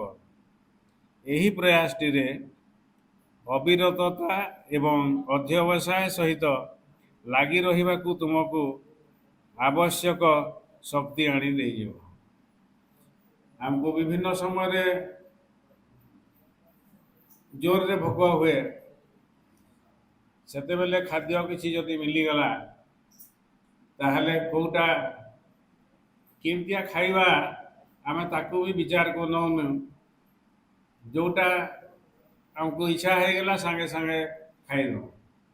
କିନ୍ତୁ ମା କହୁଛନ୍ତି ଏଠି ଯେ ଯେତେବେଳେ ବି ଆମେ ଖାଦ୍ୟ ଖାଇବା ପାଇଁ ଭୋଜନ କରିବା ପାଇଁ ବସିବା ସେତେବେଳେ ଭୋଜନ ଗ୍ରହଣ କରିବା ପୂର୍ବରୁ ପ୍ରଥମେ କିଛି କ୍ଷଣ ନିଜ ଭିତରେ ଗୋଟେ ଆସ୍ପୃହା ରଖିକିରି ଏକାଗ୍ର ହେବା ଯେ ବର୍ତ୍ତମାନ ସମୟରେ ଯେଉଁ ଜିନିଷ ମୋତେ ମା ଭୋଜନ ଆକାରରେ ଦେଇଛନ୍ତି ସେଇ ଜିନିଷଟି ମୋର ଭବିଷ୍ୟତ ଜୀବନଟିକୁ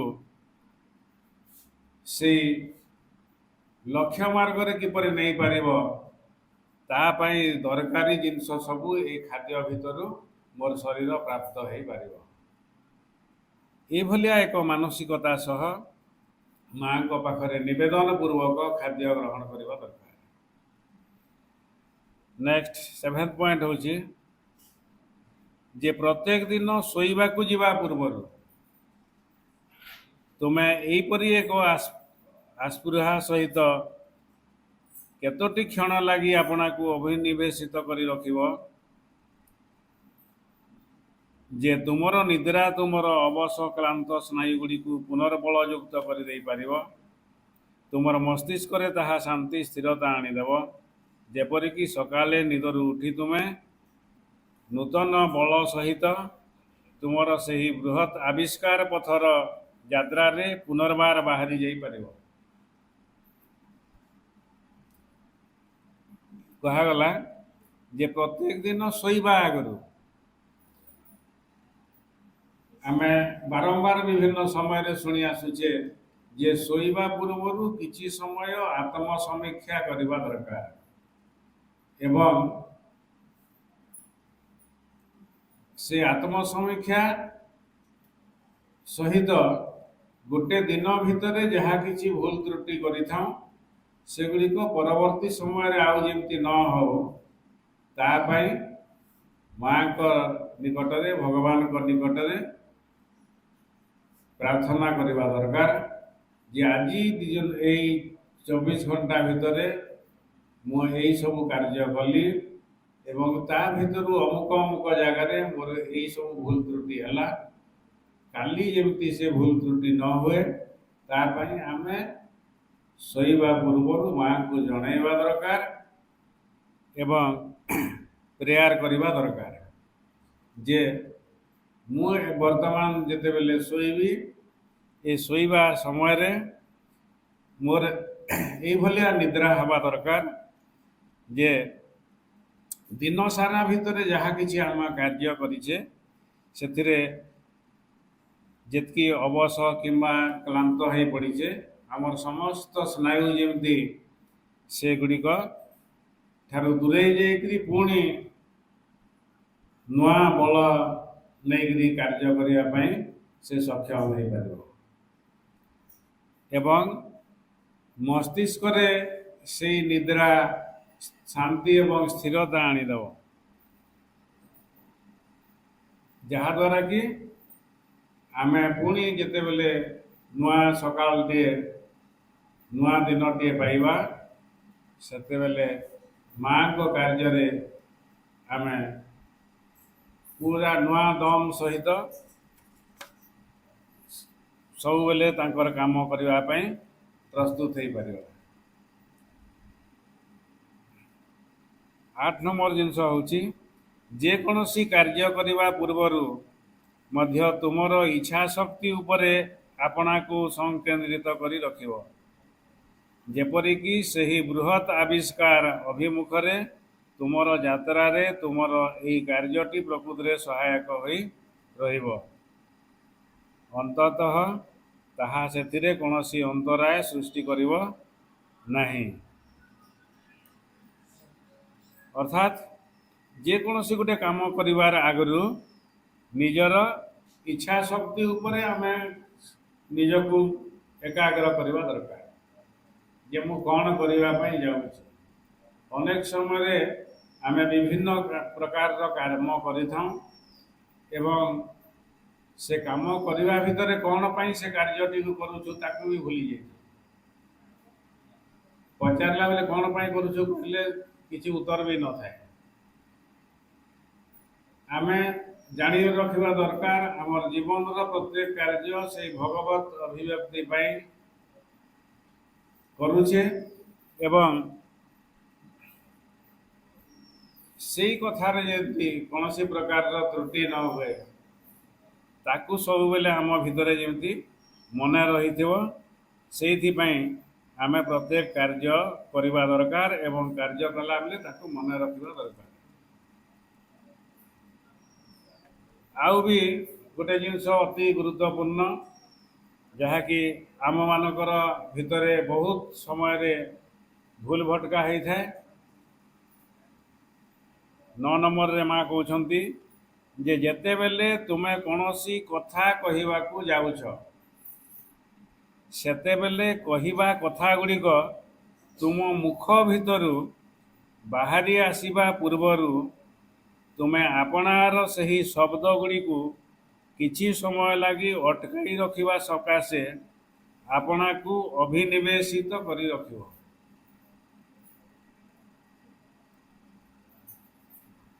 ବୁଝିହେଲା?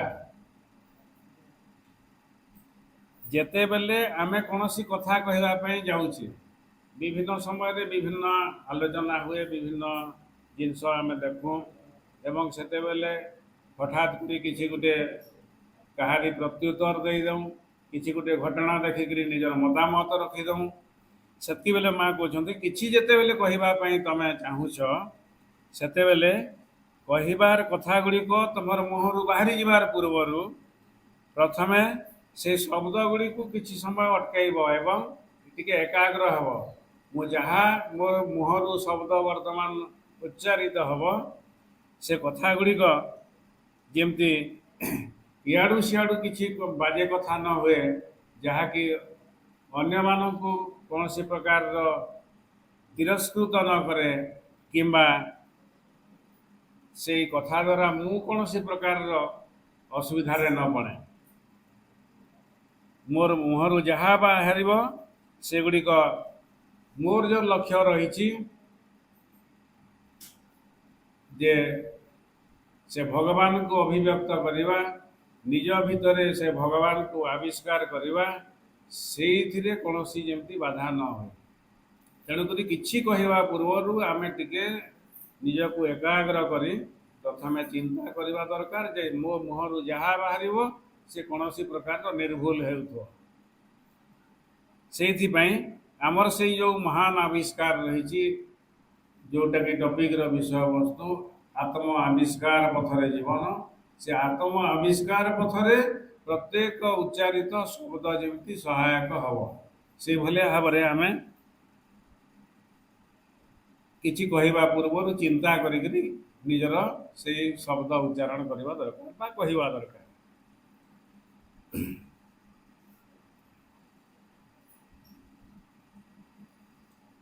ମୋଟାମୋଟି ଭାବରେ ଏଭଳିଆ କହିବା ପାଇଁ ଗଲେ ନିଜର ଜୀବନର ଲକ୍ଷ୍ୟ ଏବଂ ଉଦ୍ଦେଶ୍ୟଟିକୁ ଆମେ କେବେ ହେଲେ ବି ଭୁଲିଯିବା ନାହିଁ ଏବଂ ସେଇ ଯେଉଁ ବୃହତ୍ ଆବିଷ୍କାରଟି ଲାଗି ରହିଥିବା ଆମର ଇଚ୍ଛା ସବୁବେଳେ ମୁଣ୍ଡ ଉପରେ ଆସି ରହିଥିବ।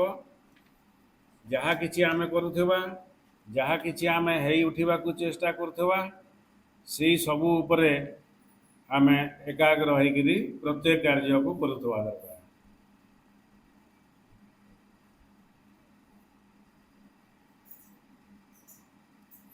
ଶେଷ କଥା ଯେ ତୁମ ଉଦ୍ୟମର ଏକ ଅକ୍ଲାନ୍ତ ଅବିଚ୍ଛନ୍ନତା ପଥରେ ତୁମ ଅନ୍ତର ଭିତରେ ହଠାତ୍ ଗୋଟିଏ ଦ୍ୱାର ଉନ୍ମୋଚିତ ହେଇଯିବ। ଆମେ ଯଦି ଠିକ୍ ଭାବରେ ଏଇ ପଏଣ୍ଟ ଗୁଡ଼ିକୁ ଯେଉଁ କୁହାଗଲା, ମାଆଙ୍କ ଯାହା କିଛି ବ୍ୟକ୍ତ କରିଛନ୍ତି ତାଙ୍କର ବିଭିନ୍ନ କ୍ୱେଶ୍ଚନ୍ ଆନ୍ସର୍ ଭିତରେ, ସେଇ ଜିନିଷ ଗୁଡ଼ିକୁ ଆମେ ଯଦି ଜୀବନରେ ଅଭ୍ୟାସ କରିବା ପାଇଁ ଚେଷ୍ଟା କରିବା ତାହେଲେ ସେଇ ଆମର ଉଦ୍ୟମର ଏବଂ ଅକ୍ଲାନ୍ତ ଭାବରେ ତା ପିଛାରେ ଆମେ ଯଦି ଲାଗି ରହିଥିବା ତାହେଲେ ତୁମ ଅନ୍ତର ଭିତରେ ହଠାତ୍ ଗୋଟିଏ ଦ୍ୱାର ଉନ୍ମୋଚିତ ହେଇଯିବ ଏବଂ ତାପରେ ତୁମେ ଏପରି ଏକ ନୟନ ଉଦ୍ଭାସିତକାରୀ ଭାସ୍ୱରତା ମଧ୍ୟରେ ଆସି ଅବତୀର୍ଣ୍ଣ ହେବ, ଯାହାକି ତୁମ ଲାଗି ଅମୃତତ୍ୱର ନିଶ୍ଚୟତାଟିକୁ ବହନ କରି ନେଇ ଆସିବ।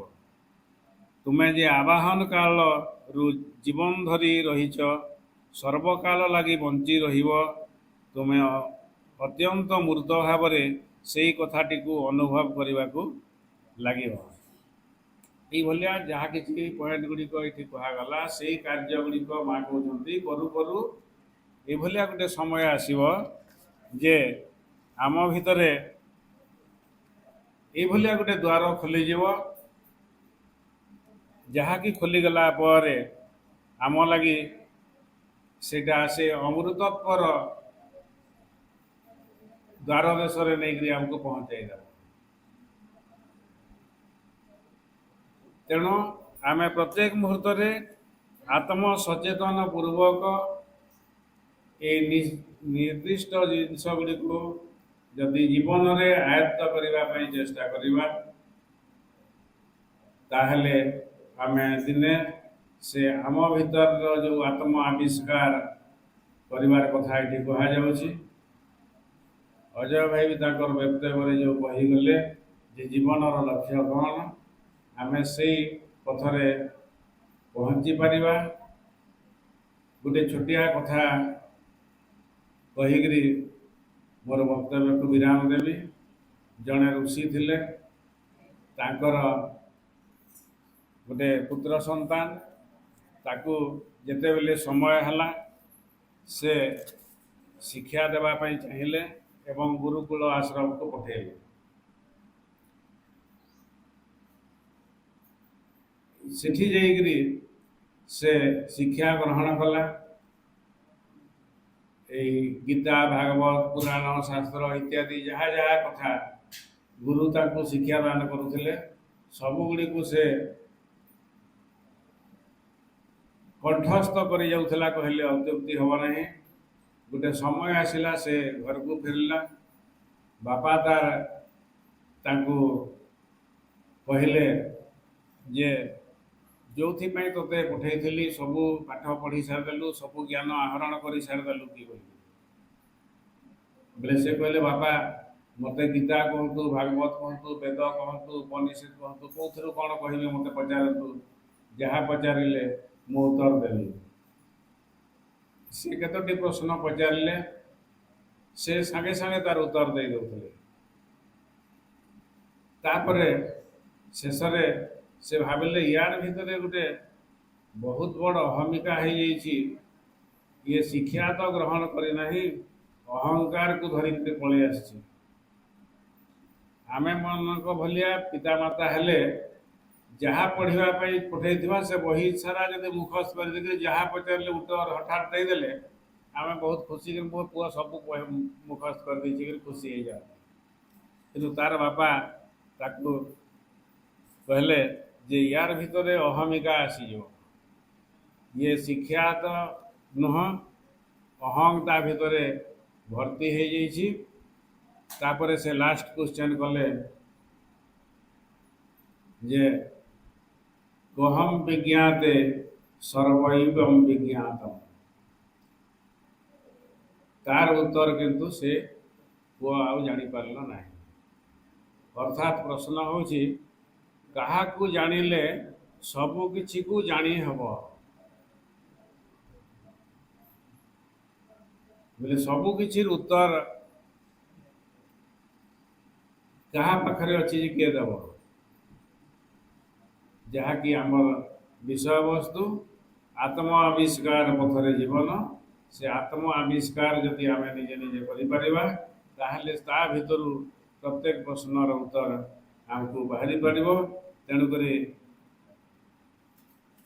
ସେ ତାଙ୍କୁ ବୁଝେଇ ଦେଲେ, ଯାହା ପୁଣି ଶିକ୍ଷା ଗ୍ରହଣ କରି ଆସିବୁ, ଯେ କାହାକୁ ଜାଣିଲେ ତୁ ସବୁ କିଛିକୁ ଜାଣିପାରିବୁ। ଗୁରୁକୁ ଯାଇକରି ସେ ପଚାରିଲା ବେଳକୁ, ତତେ ତ ସବୁ ବିଦ୍ୟା ମୁଁ ଶିଖେଇଦେଲି, ଆଉ କ'ଣ ବାକି ଅଛି ଯେ ତତେ ଆଉ କହିବି? ତୁ ନିଜକୁ ନିଜେ ଆବିଷ୍କାର କର, ତାହେଲେ ସବୁ କିଛିକୁ ଜାଣିପାରିବୁ। ତୋର ଭିତରେ କିଏ ଶିକ୍ଷା ଗ୍ରହଣ କଲା, କିଏ ମୁଖସ୍ଥ କରିପାରିଲା, ଆଉ କିଏ କେଉଁ ଜିନିଷଟା ତୋ ଭିତରେ ଅଭାବ ରହିଗଲା ଯେ ତୁ ବାପାର ପ୍ରଶ୍ନର ଉତ୍ତର ଦେଇପାରିଲୁନି। ନିଜ ଭିତରେ ସମୀକ୍ଷା କର, ନିଜ ଭିତରେ ଆବିଷ୍କାର କର ବୋଲିକିରି ସେ କହିଲେ। ଯେତେବେଳେ ସେ ଆତ୍ମାର ଆବିଷ୍କାର କରିପାରିଲା, ତାପରେ ଯାଇକରି ସେ ତାଙ୍କର ପିତାଙ୍କର ପ୍ରିୟ ସନ୍ତାନ ଭାବରେ ପରିଣତ ହେଲା। ଆଜିର ଏଇ ପବିତ୍ର ଦେହାଂଶ ପ୍ରତିଷ୍ଠା ଉତ୍ସବରେ ଭାଇ ଭଉଣୀମାନେ, ମୁଁ ନିବେଦନ କରିବି ସମସ୍ତଙ୍କୁ, ଆମେ ସମସ୍ତଙ୍କ ଭିତରେ ସେଇଭଳିଆ ସେ ମହାନ ଆବିଷ୍କାର ପଥରେ ଯିବା ପାଇଁ ଆମର ଜୀବନଟିକୁ ଉତ୍ସର୍ଗୀକୃତ କରିବା। ଏବଂ ସେଇ ଆବିଷ୍କାର ଯଦି ହେଇପାରିବ, ଆମର ଜୀବନର ସାର୍ଥକତାକୁ ଆମେ ପହଞ୍ଚି ପାରିବା। ତେଣୁ ସମସ୍ତଙ୍କୁ ମୋର ନିବେଦନ, ମାଆଙ୍କର ଦିବ୍ୟ କରୁଣା ଆମ ସମସ୍ତଙ୍କ ଉପରେ ବର୍ଷା ହେଇ ଚାଲୁ। ଆମର ସମସ୍ତଙ୍କ ଭିତରେ ସେଇ ଦିବ୍ୟ ଅଭିପ୍ସା ପ୍ରଜ୍ୱଳିତ ହେଉ। ଅଭିପ୍ସାର ସେ ଅଗ୍ନି ଆମ ସମସ୍ତଙ୍କୁ ସେଇ ମହାନ ଆବିଷ୍କାର ପଥରେ, ଆମର ଆତ୍ମା ଆବିଷ୍କାର, ଆମର ଚୈତ୍ୟ ସତ୍ତାର ଉନ୍ମିଳନ ଦିଗରେ ଆଗେଇ ନେଇ ଚାଲୁ। ଏଇଭଳିଆ ଏକ ନିବେଦନ ସହ ମାଆଙ୍କ ପାଖରେ ପ୍ରାର୍ଥନା କରି, ଶ୍ରୀ ଅରବିନ୍ଦ ପାଖରେ ପ୍ରାର୍ଥନା କରି ମୋର ବକ୍ତବ୍ୟର ବିରାମ ଦେଉଛି। ବନ୍ଦେ ମାତରମ୍।